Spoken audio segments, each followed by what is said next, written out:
মাত্র 1 কাপ ময়দা দিয়ে আপনাদেরকে মজাদার রসমালাই পিঠা বানিয়ে দেখাবো। এর জন্য লাগবে তরল দুধ। আমি এখানে 3 কাপ দুধ আগে থেকে জাল করতে বসিয়েছি। জাল করে কিছুটা ঘন করে নিতে হবে।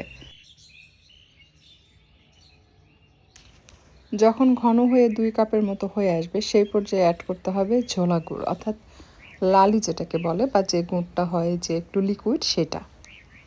গুড় দুধের মধ্যে দিয়ে জাল করলে দুধ ফেটে যায় বা নষ্ট হয়ে যায়, এটা অনেকেরই কমপ্লেন থাকে, বাট আপনারা লক্ষ্য করলে বুঝতে পারবেন আমি যে গুড়টা দিয়ে জাল করলাম এটা কিন্তু একটুও নষ্ট হয়নি বা ফেটে যায় না।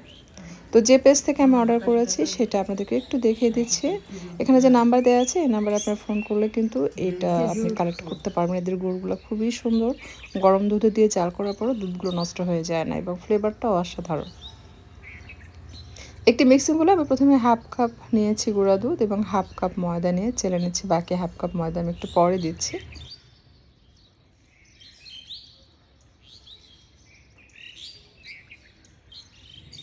এই পর্যায়ে 1 চিমটি লবণ এবং 1 চা চামচ চিনি দিয়ে দিলাম। আবারও হাফ কাপ ময়দা দিয়ে আমি এটা চেলে নিচ্ছি।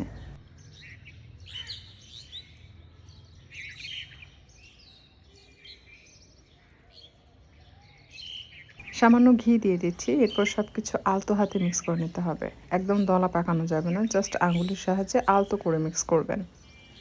মেশানো হয়ে গেলে মাঝখানে এরকম করে তার মধ্যে দিয়ে দিতে হবে ডিম এবং দুধ। ডিমটা খুব ভালোভাবে আগে থেকে ফেটে নিয়েছি।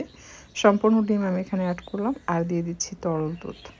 এটা প্রয়োজন মতো দিবেন, তবে এই ডোটা কিন্তু একটু নরম হবে।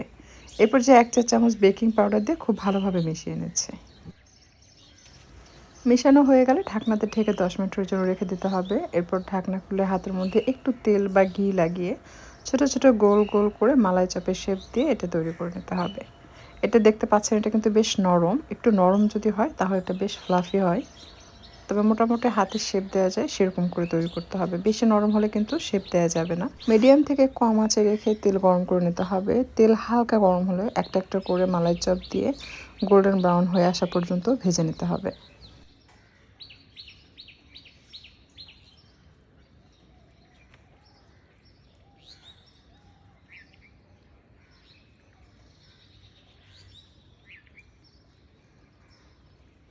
পিঠায় তেল ঝরিয়ে উঠিয়ে সাথে সাথে দুধের মধ্যে দিয়ে দিবেন।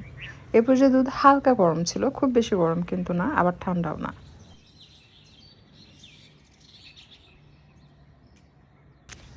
সমস্ত পিঠাগুলো দুধের মধ্যে দিয়ে ঢাকনা দিয়ে ঢেকে সারা রাতের জন্য রেখে দিবেন। পরের দিন সার্ভ করবেন, এতে করে রস টেনে এটা বেশ ডাবল হয়ে যাবে আর কি, একদম নরম তুলতুলে হবে। তো আমার হাতে সেই সময় নেই, আমি এটা আসলে সাথে সাথে তৈরি করে আপনাদেরকে দেখিয়ে দিচ্ছি যে এটা কেমন হয়েছে, ভিতরে রস ঢুকেছে কিনা। কারণ এই পিঠা এত মজার, যেটা বানিয়ে আসলে রাখাও সম্ভব হয় না, দেখবেন গরম গরম তখনই শেষ হয়ে যায়। সো যদি আপনি সারা রাতের জন্য রাখতে চান সেক্ষেত্রে বেশি করে বানিয়ে নিতে পারেন। তো আমি আপনাদেরকে একটা কেটে দেখাই, তাহলে হয়তো বুঝতে পারবেন যে পিঠাটা আসলে কেমন হয়েছে।